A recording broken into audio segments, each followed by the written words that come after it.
our two wars. But before I get into that subject, let me tell you about another war. A little boy went to religion class, and when he came home, his mother said to him, "What did you learn today at Sunday school?" He said, "I learned about the war of Moses and the Egyptians." Well, what happened? Well, he said, the Egyptians, he said, were pursuing Moses and the Israelites. So Moses telephoned to his engineers. His engineers laid pontoon bridges all across the Red Sea. When the bridges were laid, the aircraft saw the tanks of the Egyptians coming on the other side of the Red Sea. Moses telephoned the airfield, radioed the jets to bomb all of these tanks and the army, which they did. Then when the Israelites were across, then they bombed the pontoon bridges, and Moses and the army was safe. Mother said, is that what they told you in Sunday school? No, he said, it isn't. But he says, if I told you what they really said, you wouldn't have believed me.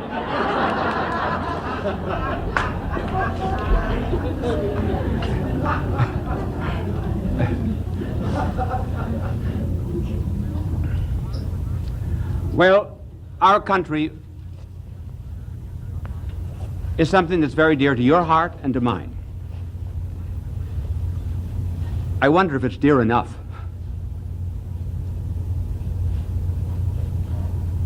No, the Greeks had the virtue of pietas, which was love of country. And love of country was one of three forms of love. One was love of God, and the other was love of neighbor, and the other was love of country. Have you ever noticed that all three pass out together? And there's no longer respect for parents, and no longer a sense of divine relationship to a Heavenly Father. There's no more patriotism. And because the country means so much to us, and as Lincoln said, we've been blessed as no other country in the history of the world has ever been blessed. It makes one feel rather tragic that we are in two wars. Two wars.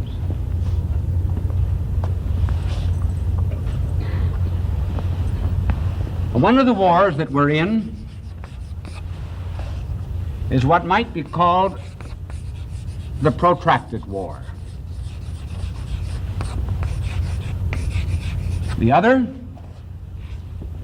war we are in is the insurgent war.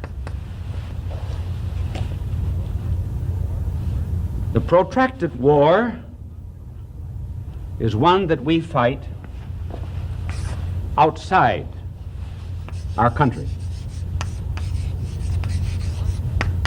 The insurgent war is the one that is fought inside.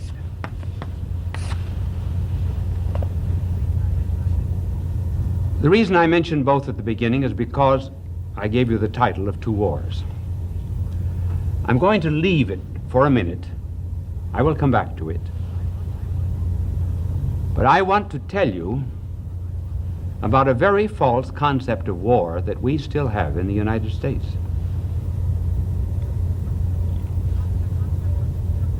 The concept of war that we have now is what might be called the theory of the intermittent war. This is a 19th century inheritance. One might almost say it is something that has been inherited from the centuries. But our philosophy of war at the present time is that war is not constant. That war is something that disturbs relatively long periods of peace. Secondly, our false theory of war is that every war must end in victory.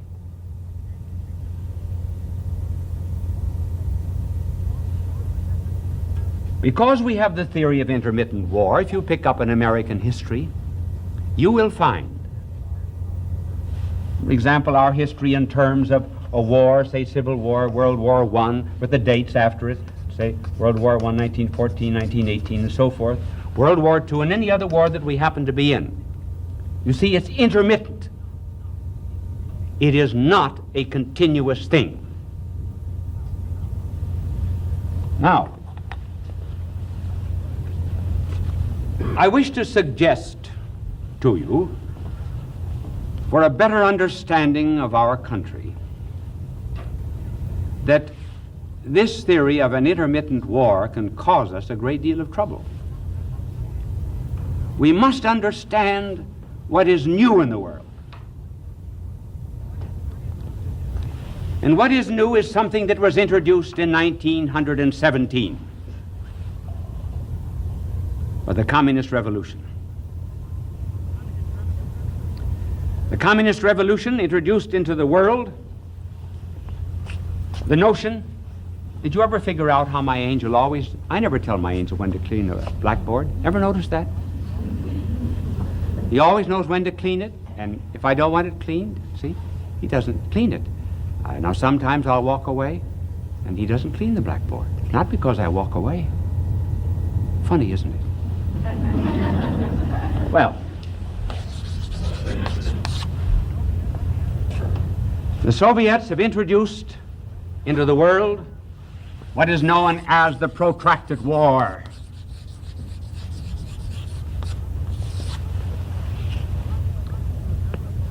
What does the protracted war mean? It means that war is continuous, not intermittent. Do they wage it? No. The Soviets and the communists in general have two zones. One is called the peace zone, and the other is called the war zone.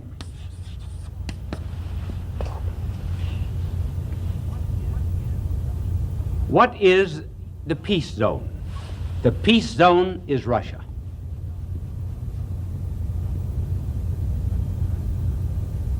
Russia has not been in a war since 1917. It's gobbled up other nations, but first it signed a treaty of peace.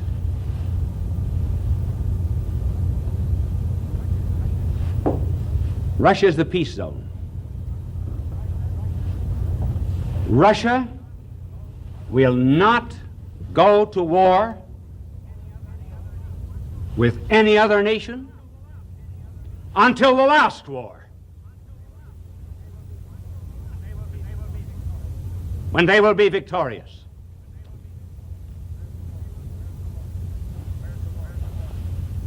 Where's the war zone? All of the non-communist countries, of which America's one.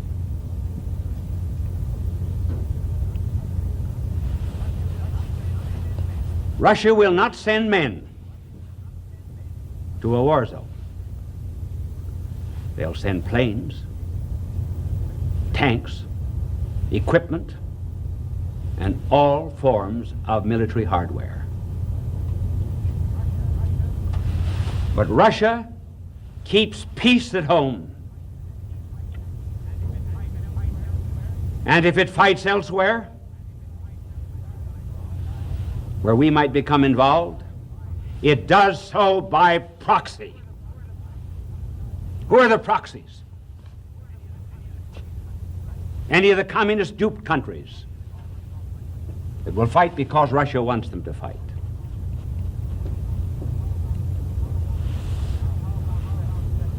Now, how about the rest of the world, the non-communist world? This non-communist world is the war zone. Here, the war must be continuous. They do not want peace. They cry peace at home, but wars must be incited elsewhere. So just imagine a number of dominoes put upright, one after the other, on end. The Russian theory of war is to get any non-communist nation battling one of their dupes or battling any other non-communist nation, so that one domino knocks over another domino until all of them are prostrate, and then Russia is ready to come in for the kill.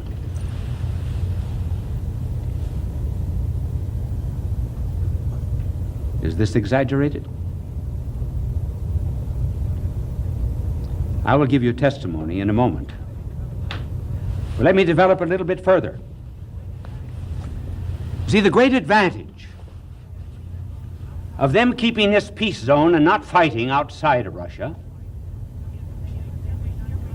is that they make every non-communist nation that engages in war, they make them appear as if they were disturbing the peace. And there are many advantages to this peace zone inciting war in the war zones. First of all, there's an economic advantage to Russia. The nation that is warring gets in debt.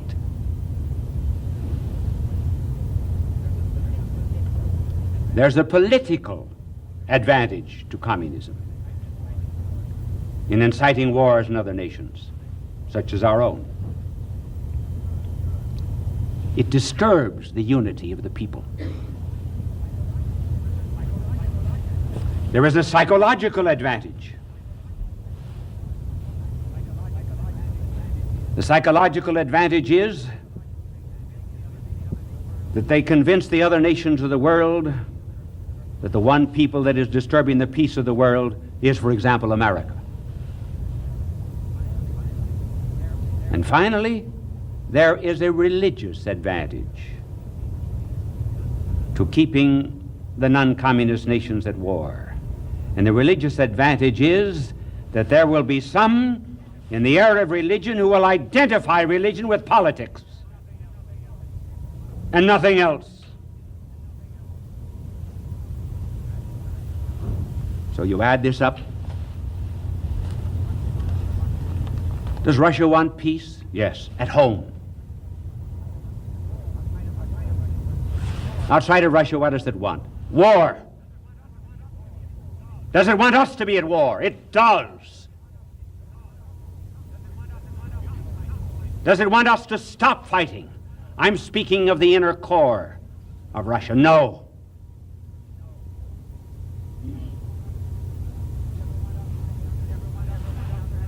Would it ever want us or any other non-communist country to have a victory? No.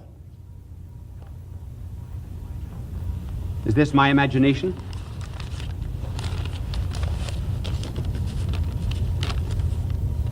Now let us see. I am here quoting a testimony of Stalin. So you may say, all right, Stalin is passé. I will talk about that in a minute. But Stalin is quoting Lenin. Here are the exact words. We cannot forget the saying of Lenin that a great deal depends upon Russia delaying wars with the capitalist countries. Delaying wars with the capitalist countries. This war is inevitable. But we must wait until revolutions ripen throughout the world. Therefore, the maintenance of peaceful relations with capitalist countries is now obligatory for us. The only war we will fight will be the last war.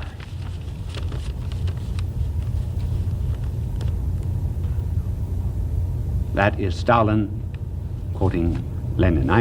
May I interrupt this very serious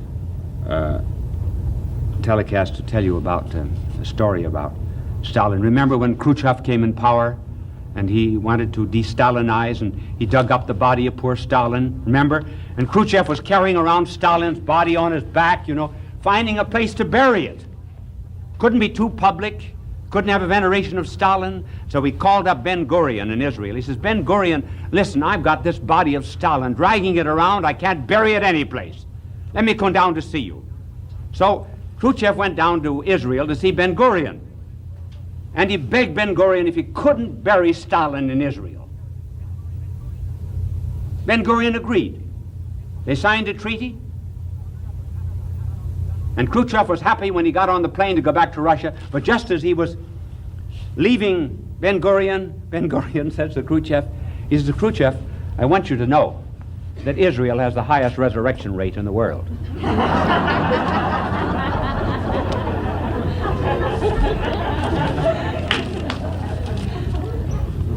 Now, suppose we go to the other part of the world with its philosophy, Mao. Mao has revived the writings of Sun Tzu. Sun Tzu wrote on the strategy of war 500 years before Christ. And I am quoting from one of the works of Sun Tzu.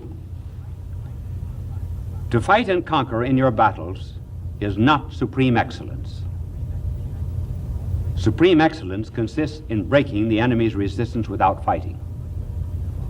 You see how contrary this is to our idea of victory? To fight and to conquer is not supreme excellence. We just weaken. Now let me give you Mao himself. While the enemy is strong, avoid decisive battles. Never fight any in the early stages of war. Gradually weaken the fighting spirit. And Mao gave a little parable. And this is it exactly. I'm not reading it, but I know it by heart. He tells the parable of the princes of the iron fan and the monkey. Now, a princess with an iron fan could very well fend off a monkey. But he said the monkey conquered the princes of the iron fan by turning himself into a little insect and then getting inside of the princess until she was infected with the germ and she died. So, Russia talks peace, but my fellow citizens, may I say to you, we must be careful. Russia does not want peace. It would be very happy if we stayed in war until we were completely weakened. Then comes the last battle. That's one of the wars we're in. And we've completely forgotten our communist philosophy. And the judgment that I'm making is based upon that, not based upon politics. Now we have another war. The other war is the war at home. It's the insurgent war. What's the insurgent war? The insurgent war is the war that comes from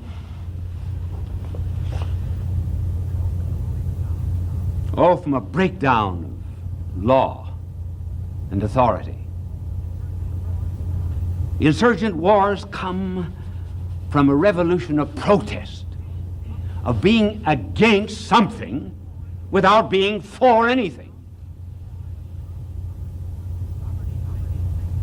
Robert H. Sangster has written very well of this insurgent war, and he tells how revolutions and disturbances of the country's peace take place. And they do it in three ways.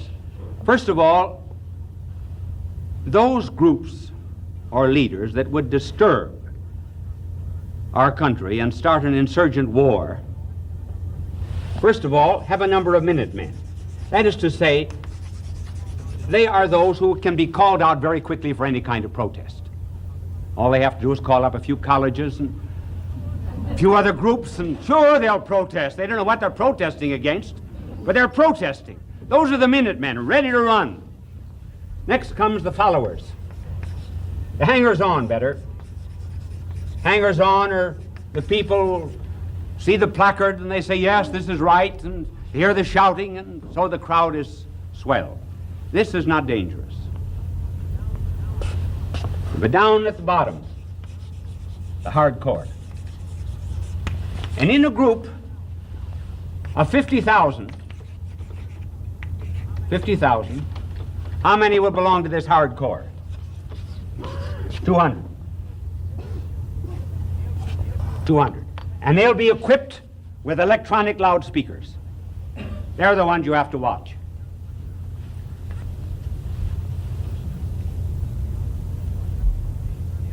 So our country is in danger on the outside. It's in danger on the inside. We're living in days of violence, but the wrong kind of violence. The good Lord said, I came not to bring peace, but the sword, violence.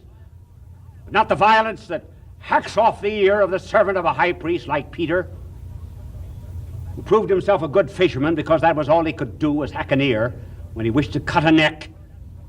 And our Lord says, put that sword back. The other sword is the sword that runs inward to self, cutting out some of this egotism and this pride and this violence and this want of respect for law in our country. That's the kind of violence we need. And if we do not restore it, what are our chances of continuing?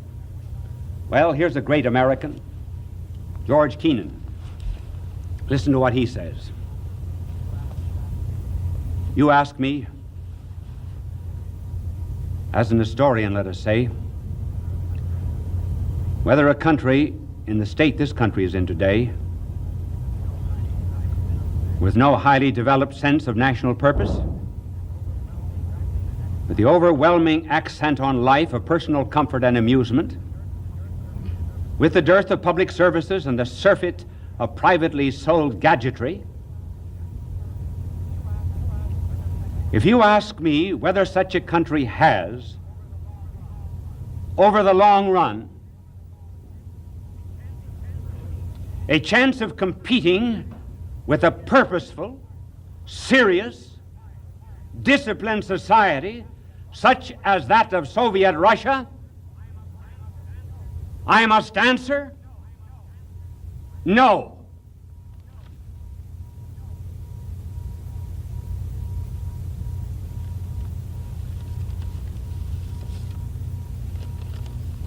What are we going to do about it?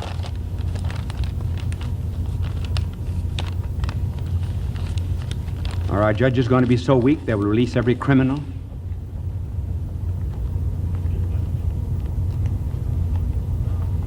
Are we going to allow hangers-on, minutemen to determine our policy and to be led by a group that is interested only in the overthrow of American society, such as the French government was overthrown in 1789, though there's no comparison as regards the value of the governments? But, as Lincoln said, God meant this country for serious purposes. Else.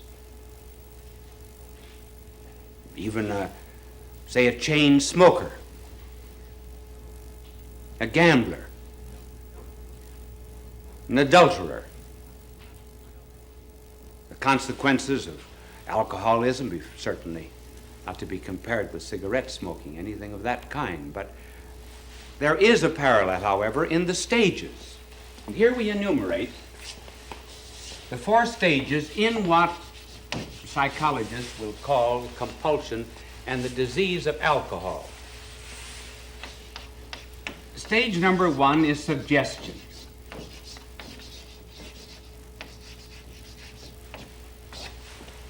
Suggestion, why don't you take a drink? Everybody else is. You'll be queer if you don't. Now, there's nothing wrong in this. I'm not discussing the morality of it at this point. The mere fact alone of suggestion. After the suggestion comes the second stage, which is the action. I did not use temptation here because taking a drink is not morally wrong, hence just the suggestion. The action is taking it. I heard of an old woman about 70 who was induced for the first time to take a drink of alcohol. And she sipped it and savored it, and then she said, "You know, this is just like the medicine my husband has been taking for 40 years. Next stage is the habit.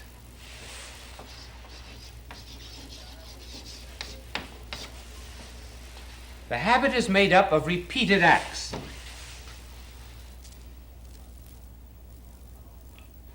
There's nothing wrong about the habit because the word habit also means virtue. For example, 7 virtues are called 7 habits. But here, however, one has contracted a habit which may be difficult to break and which may lead on to very serious consequences. Each drink then becomes a link in a chain, until finally a man becomes imprisoned. And then he tries to get out and he finds that the key has rusted. And he cannot get out of his own prison. At that stage, the term that is used today very popularly is one now has a disease.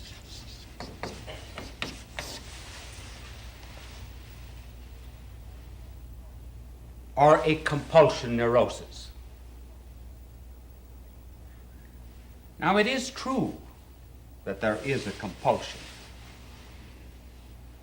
It is true that freedom has, to a great extent, been destroyed. But is this fourth state something new? Haven't we known about it for centuries? There was another name given to it. And the name that our blessed Lord gave to it was much better. He called it slavery. He who commits sin becomes the slave of sin.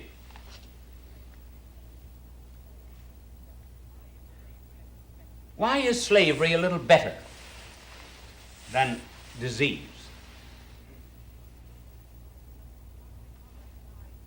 Well, because it implies some freedom along the line. And this slavery is not like the slavery, for example, of nations behind the Iron Curtain, because there the slavery came from outside, namely from Soviet compulsion. But here the slavery is self-imposed. So slavery is better because there are some elements of freedom. Now, where is the freedom? Well, the freedom, first of all, is at the very beginning. The suggestion. One is free to take a drink or not to take it. Also, at the action. It has been said, and perhaps rather improperly, that there is no addiction essentially in alcohol. The addiction may come from something else. But certainly there is perfect freedom and liberty in here, even though it's leading to what is called a disease.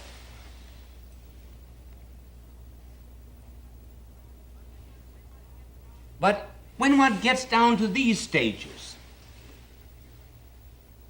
is there any such thing as freedom? When it becomes a habit.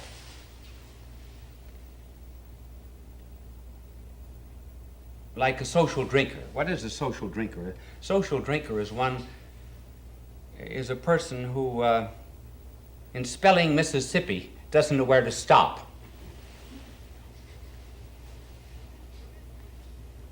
There is freedom, even here, as is proven by remorse.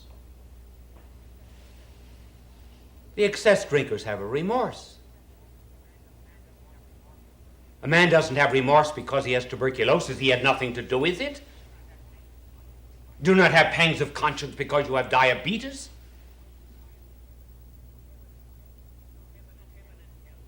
There's no heaven and hell in conflict in any disease.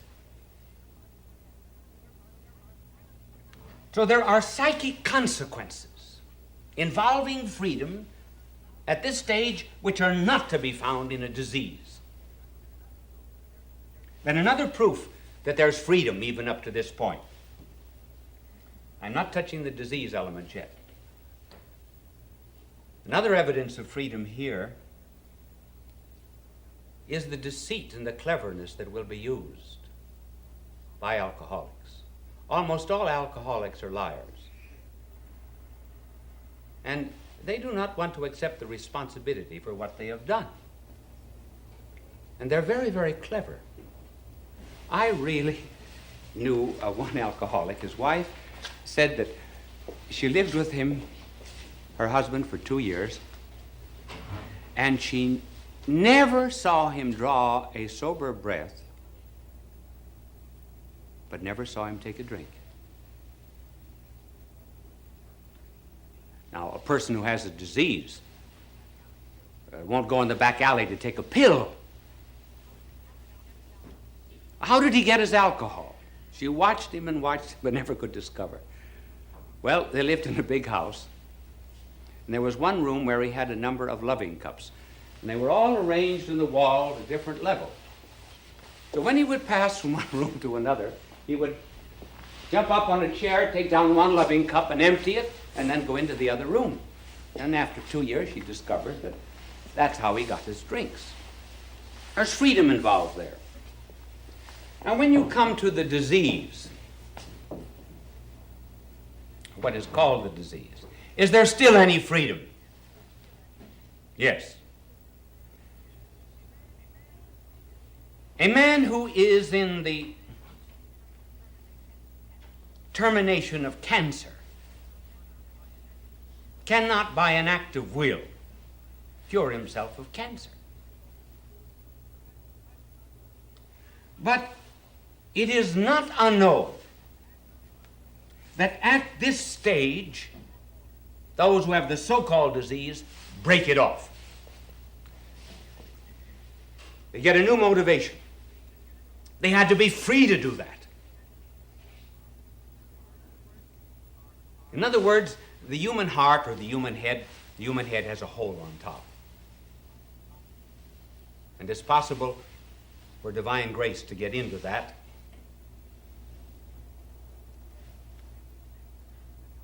And men who have been alcoholics for years suddenly become cured.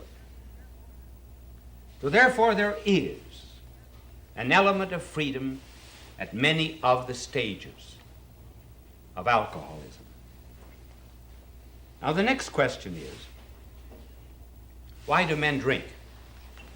I'm going to have my angel clean my blackboard. Incidentally, he belongs to AA. Did you know it? He does. Angels Anonymous.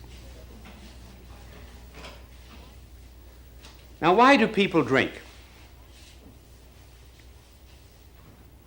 I mean excessively. I was looking at the clock. The clock is over there in that corner of the room. Well, they may drink for one of two reasons, either because they like the stuff or because they do not like something else.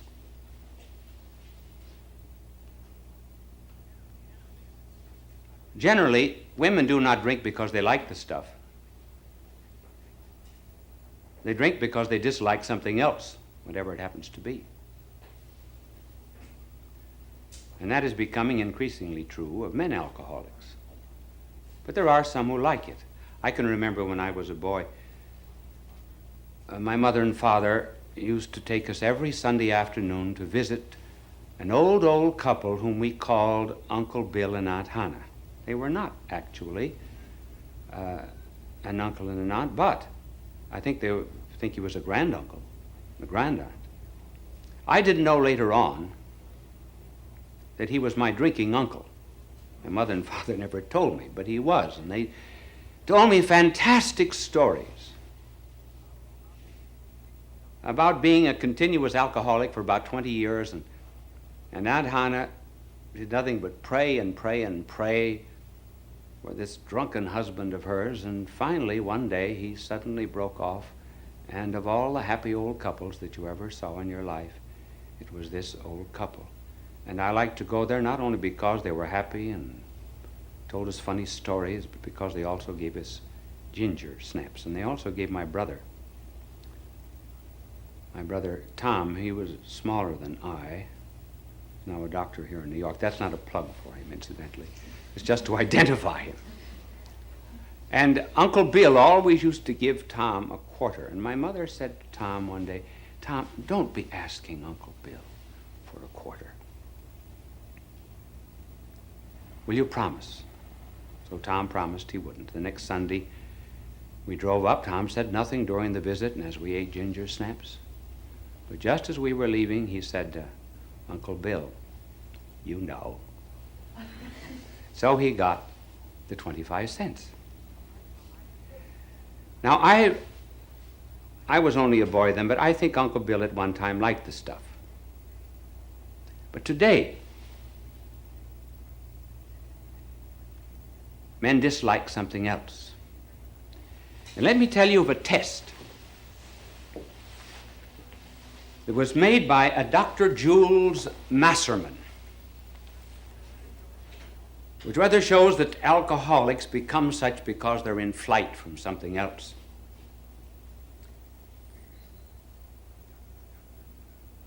Dr. Masserman had 16 cats whom he trained to go to a box for food.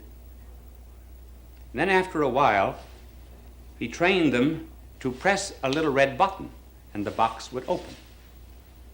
And after a while, they learned that. And then he put an electrical charge on the red button so that whenever the cat's paw went down on the red button, he got a shock. And he didn't want to go near the food. Dr. Masserman then spiked the milk of the cats, and they wouldn't drink it. He wanted to see how they would act under the influence of alcohol in the face of this shock. So he injected alcohol into their veins. Well, they would stagger a bit toward the button, and some of them, under the influence of alcohol, would overcome the shock and get the food. Then afterwards they became apathetic and almost useless. And after many injections of alcohol, he then gave them spiked milk again, and they took to spiked milk in order to get to the food. Then he later on retrained them. So these cats were not developing an addiction because they liked it precisely, but to overcome some shock. And a shock which held them back from that which they wanted. Now applying this to our times, we happen to live in an age where people are not prepared to take the shocks of life. It used to be in a Christian civilization that we didn't use advertising simply to multiply our desires. We made ourselves happy by restricting our wants. But today we're told never to repress ourselves. We must get everything we want. Well, when you start life with that proposition, what happens? You're going to have many shocks, many disappointments. And you're not going to know how to take them. And the result is that people are looking now for a way out because they cannot face life, even the trivia of life. So what do?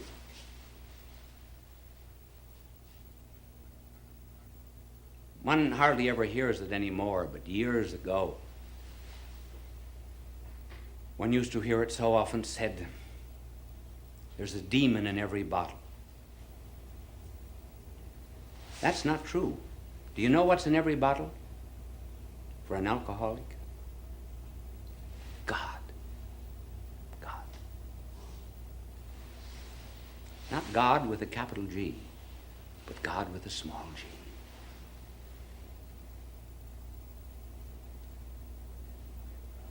On the one hand, the alcoholic,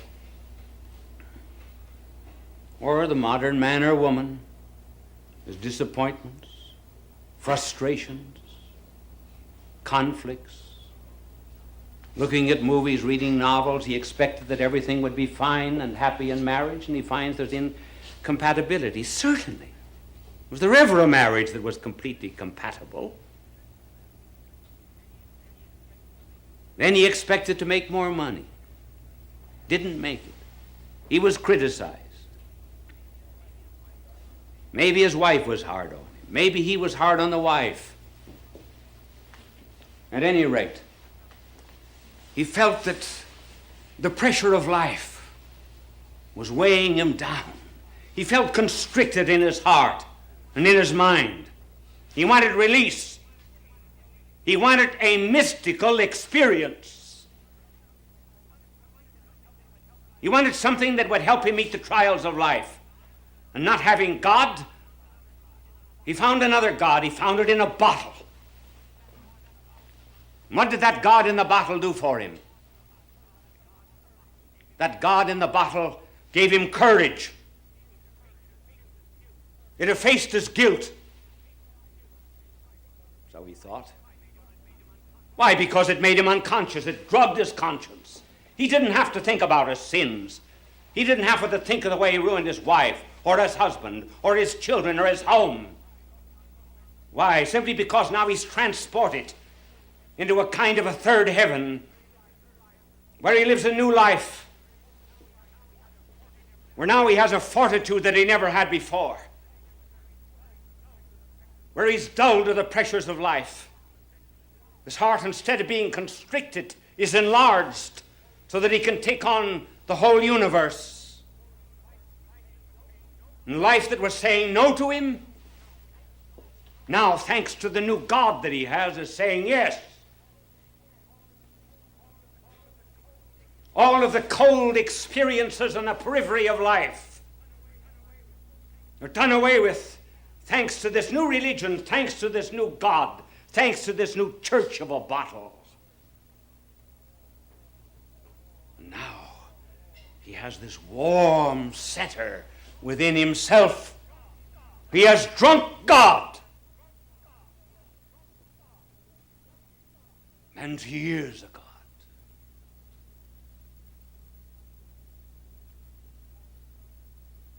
That's why I think people are drinking today. And just to say it's a disease will never cure them, nor even to say they're guilty. Many other helps have to be used. I'm not speaking of those. I'm only speaking of one aspect. Here, the aspect of freedom. And there is a way in which, if they are brought to another motivation,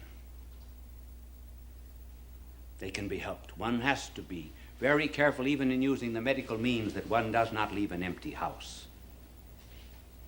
Remember the story in the gospel of the soul that was left empty, and 7 devils worse than the first came back.